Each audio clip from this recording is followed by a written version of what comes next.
Welcome to another podcast with Investing Education Academy. This one is going to be a level set of understanding. Leon and I were laughing as we started the podcast because we were talking about some of the fun antics that happen out in the market and how, environments change, regulations change, just things change that cause us to have to change too. And we're going to talk about that change. Leon's going to tell you why we're talking about that change as I do a little bit of housekeeping. Yep. So Brett and I recently met with one of the members of IEA. And we were going through their portfolio, talking through some things that they were working on around their portfolio. And so Brett and I had this we'll call it a guideline, not a rule. It's a guideline that when you buy stock, you when you first get into it, you mainly want to hold it for 3 to 5 years. Reason being is that one of our mantras is, and we didn't come up with this term, I forget who did, but it makes total sense that it's about time in the market, not trying to time the market. So studies show the longer you're in the market, the higher probabilities of making money. So we always say, look, if you buy a company, look to hold on to that company for minimum 3 years, 3 to 5 years, but longer, if you can. So that's kind of our guideline. Now we had a conversation with one of our members yesterday, and we were talking through a particular stock, and we heard them say, like, and they repeated it to us, like, you guys have always espoused staying in a stock 3 to 5 years. He don't own the stock for maybe 1 or 2 years, but the stock has done really poorly the last year or so. So he was holding on to this notion that, like we had said, hey, hold on 3 to 5 years, give it time to work for you. Now that's kind of our mantra. We believe in that. However, when new information comes in and things actually change, and what I call the thesis as to why you bought a stock, when that changes, you then have to reevaluate that 3 to 5 year guideline. And I'll give an example. So one of Brent's favorites from 2 or 3 years ago, Tesla, right? Good old. We all know Tesla. Tesla's the largest EV maker on the planet. I don't know, not anymore. The largest EV maker in the U.S. Let me say that. Yes. Not on the planet. Largest EV maker in the U.S. They dominate. They're dominant as far as EVs. I think they have over 55% market share in the United States for EVs. Right. I mean, at one point, Tesla stock was almost like a meme stock. Like it just went up every day, 3, 4, 5%. Some days 20%. For a lot of times for no reason. And Elon Musk was looked at as this revered genius behind it. All valid at the time. But over the last 3 years, we're not going to get political, but Elon Musk has made a hard right turn, and right, I mean politically. And he started to say a lot of really just kind of crazy things on X, formerly Twitter. Also too, just about like people and his position, and just a bit psycho. Let's just call it what it is. It's not because he's right. That's not what we're saying. But we are saying just because he is saying some psycho stuff. And so when things like this happen, when the philosophy of a company changes direction, then we have to change our thoughts, or at least reevaluate them to see if they still make sense. And because we know some of you all kind of hang your hats on some of the things we say, although we openly admit we are not gurus, we are not, claiming to be savants in the stock market. We're very good, and we have beaten the market several times, pretty consistently. But at the same time, we change our minds sometimes. We change our direction, and it's based off of what's happening at the time of new information. It's based off of what happens in our lives, our suitability changes, you all suitability changes. And then also too, sometimes it's not a suitability change, nothing happened with the company. You just change your desires. Like maybe you wanted to hold it for a boat that you wanted to buy, and you thought about it, you don't want a boat anymore. And so now, should you hold that investment? So before we go down the emotional side, let's talk about the actual fundamentals of a company, and that's where you were headed, Leon.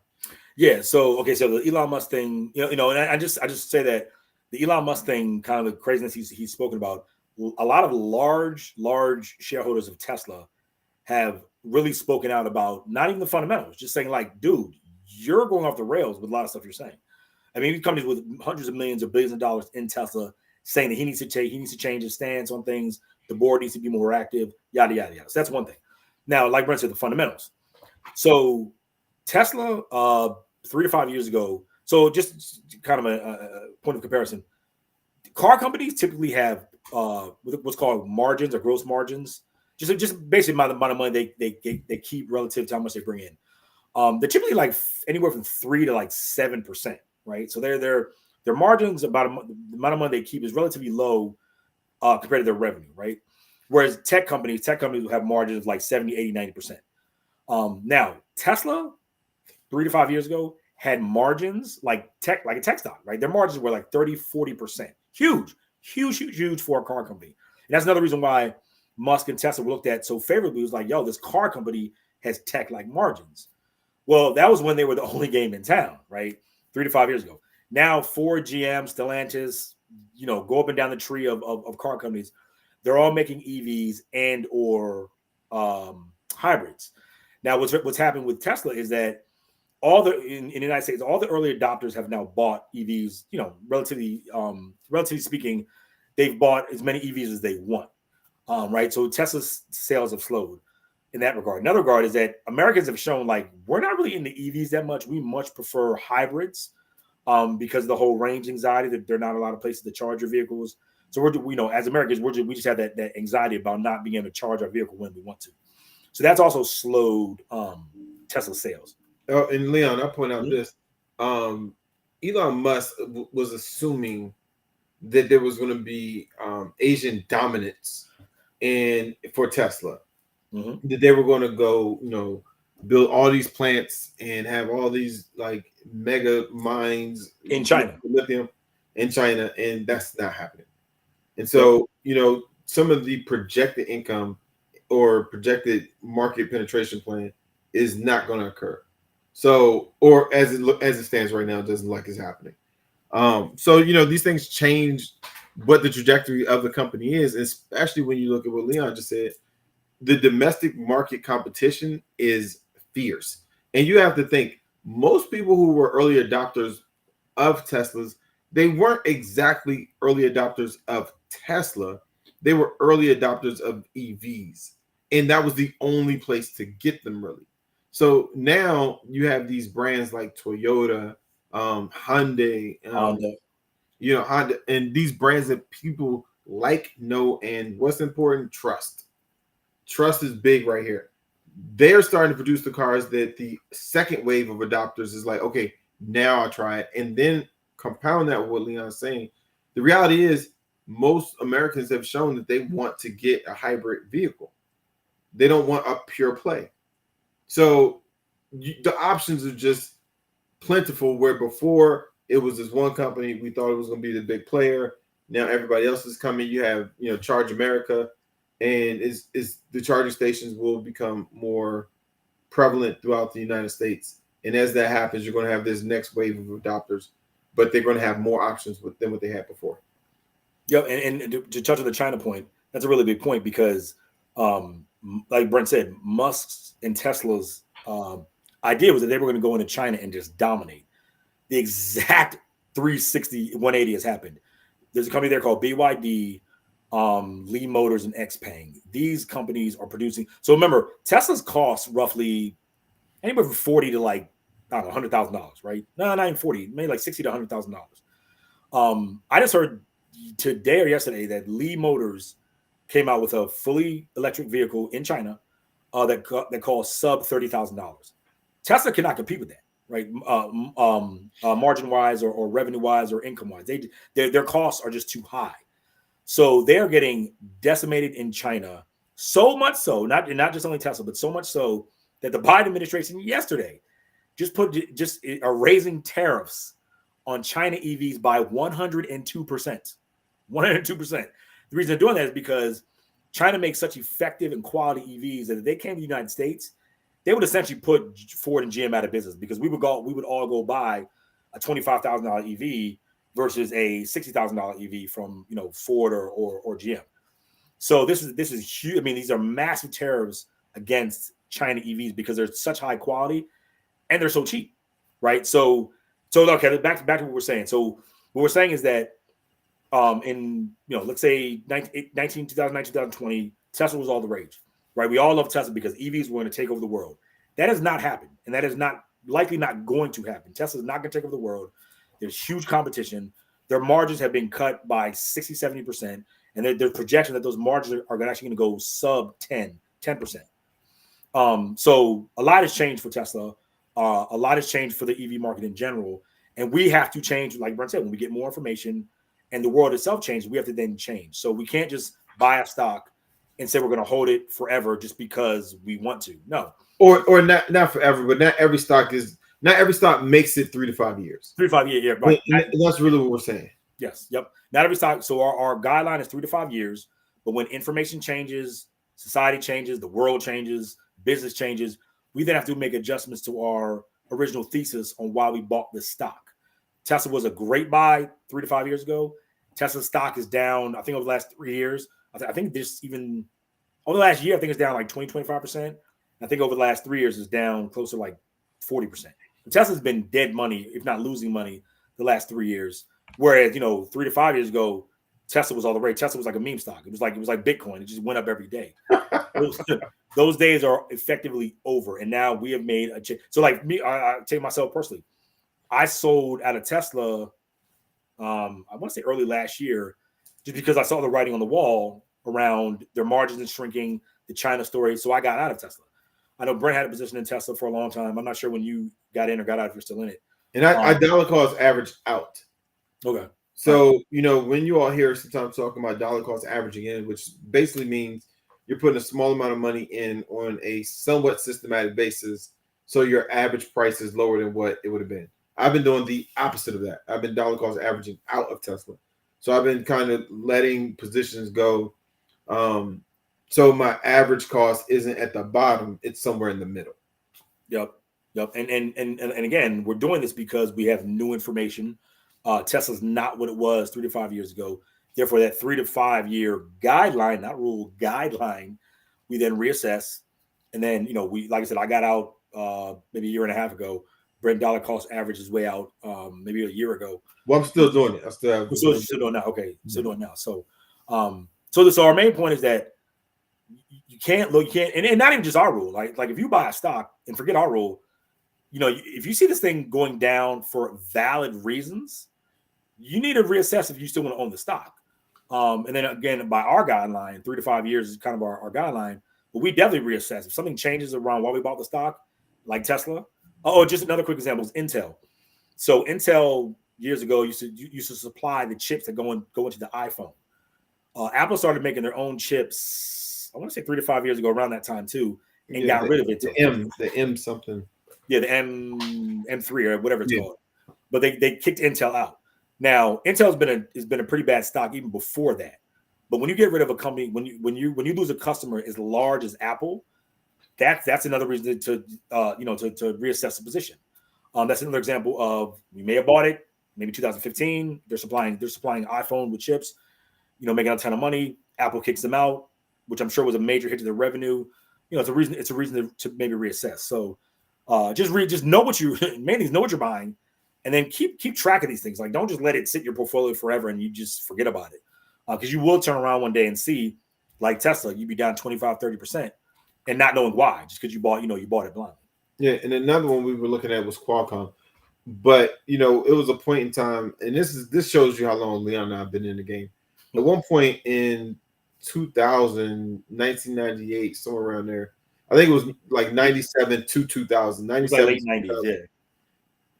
Qualcomm was legitimately producing like 400% rates of return every year, And one time, I know personally, Qualcomm did like 700% rate of return in a year. It was insane. They had like a 7-for-1 stock split. We're not going into that. The point is, after the big bubble came, and this tech bubble burst in a huge way, Qualcomm wasn't really affected like others. So we have to look at why. But it was a point of reflection that we had to say, you know what? Do we get out? Don't we get out? But we didn't necessarily divest from that at the time because Qualcomm had what was called the CDMA patent. So any cell phone that was having a signal transfer from analog to digital had to pay Qualcomm. I don't care what phone was made, you had to pay them because they own the patent. When that patent expired, now doesn't make as much sense to stay with Qualcomm as what it did from before. And not every time that we get out of a stock, people, like, it's not just 100% like divest. Like, you might divest to 50% of it. You may, because you may just want it to be a smaller piece of your portfolio because the opportunity cost is too high. And when we say opportunity cost, by having this larger position in the company, and maybe it's no longer favorable in your portfolio for whatever reason, but this stock A is more favorable than, well, stock B is more favorable than what stock A was. So in order to get new money to actually buy stock B, you have to sell something. And if stock A is no longer as favorable as it used to be, but you still want to own a piece, maybe you sell 40% of it, 30% of it, whatever makes sense for you, so you can then go buy stock B, which is the opportunity. So you don't want to, but opportunity cost is lost when you bought it. All these things are happening. You essentially said, well, they say keep it for 3 to 5 years, so I'm not going to check it for at least 3 years. That is the wrong attitude. That's not why we say what we say. And Leon said these are guidelines, not hard set fast rules that have to be adhered to. You have to know if your family has a medical emergency, if economically there's a loss of job, if there's a gain in a job, if there's a bonus at work, if kids are going to college, if parents are going to a nursing home, if you're relocating. I mean, the list is so long that Leon and I decided to do a podcast on this, simply saying, don't hang your hat on 3 to 5 years just because it was said on the IA podcast. Or any place else. Or just any place. Any place else. Yeah, any place. Yeah. Anybody tells you this is the only way to invest and that they're right, run. That is a scary thought for anybody to say, especially to a community of people who they don't know personally. Mm-hmm. And for you all, our goal with Investing Education Academy is to educate you on investing. So if we can take this moment and change your life as it relates to your relationship with your stocks, there's always a reason to reassess any relationship. Stock is no different. It's just another form of relationship. You have to every so often reflect and see if it still makes sense to have the relationship the way it is at that moment. And not all the, and so we just gave some negative situations like Tesla and Intel. A positive situation is what we covered last week, which is marijuana stocks, right? So marijuana stocks, we talked about last week, just saying how, you want to revisit them. The laws are changing, yada, yada, yada. Well, I personally, and this is my experience from my perspective, is I didn't want to touch marijuana stocks because I knew they weren't legal, right? So I always figured that their revenue would be limited, their profits would be limited. It'd just be a limiting business to get into right now. But now that they've been downgraded from a stage 1 to a stage 3 drug, and then there's rumblings in Congress that they'll eventually be approving to be able to bank in the U.S. I'm now rethinking I'm going to buy some of the marijuana stocks.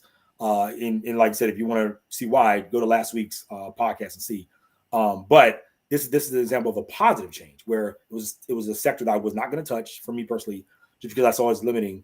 But now I'm reassessing that thesis because the reason why I did not want to buy them has materially changed, and therefore I'm actually going to invest in some marijuana cannabis stocks going forward. So again, made a reassessment, 3 to 5 year rule. 3 to 5 year guideline. It's just that it's a guideline. It's not a rule from us or anybody else. And last point, you want to look at your portfolio at least, I'd say twice a year, at least once every 6 months, just to make sure things haven't gone awry. You don't have some things that are almost going to zero or down 40-60%. Just checking on your portfolio, just see where it's at. At least I'd say at least twice a year. And I agree. And if you don't have anybody to check it with, that's a great reason to join Investing Education Academy. Exactly. If you all are watching this and you're like, you know what, I wonder what it would be like to have those two guys review my portfolio, my 401k at work, my 403b, my 457 plan, my 412i, my 415, whatever it may be that you have. And you're like, you know what, I would love it if they could review it. Reach out to Leon and I on Facebook or on LinkedIn, or you can go to IEAnow.com.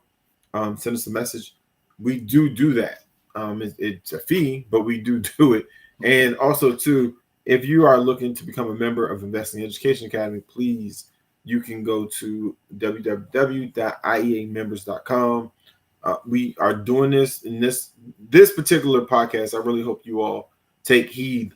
But the bottom line is this: you should be reviewing your portfolio. I agree with Leon, at least twice a year, at the bare minimum, at least once a year. And we're not saying just your stock portfolio that you have online with some brokerage house, your retirement accounts, your bank accounts, your credit rating. Like, these are things you should pull your credit report once a year and just check it. Things change, mistakes happen. Sometimes if we don't know, it's things that are hurting us that we just don't even know about. Go get your health checked. I mean, just all these things. And you're thinking, well, why are these people talking about health and bank accounts and loans and credit? Because this all plays into your finances. I think it's like the stat is roughly 60% of people who claim bankruptcy did it because of medical reasons. Over 40% of the people who lose their homes lose it because of a health issue that came up and they couldn't afford to really recover. And so when you look at these stats in the United States, it's simply because oftentimes we just don't know. So make sure you know things change. It's not a hard, fast rule, 3 to 5 years. It is our guiding principle, but it is not. Be sensible, people. Right. Right. Just be that sensible. is what we're saying. And we know we owe you all 2 stock picks. You'll be able to go to IEAmembers.com. Log in. If you're not in our community already, you can go to IEAmembers.com and become a community member. And for those of you all who didn't check out last week, I would suggest going back and listening to last week's podcast. 2 weeks ago, earlier in May podcast, because we talked about the marijuana industry in a way that you probably haven't heard it talked about of late. So I would highly suggest you check out that podcast. Everybody, we thank you for being with us, and we'll see you again in 2